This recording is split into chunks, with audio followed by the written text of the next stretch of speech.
Hello दोस्तों, welcome to डीएक्सन Ayurveda.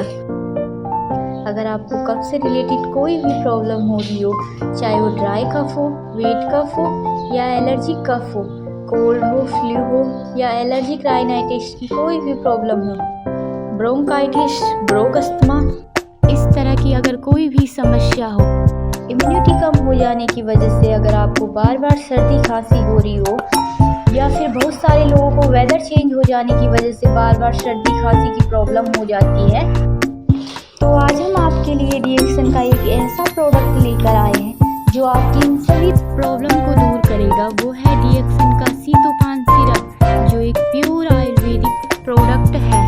यह 100% natural है। इसका यूज़ बड़े बुजुर्ग सभी एज ग्रुप के लोग कर सकते हैं। तो एक बार ज़रूर ट्राई करें डीएक्सन सीतोपान सिरप। धन्यवाद।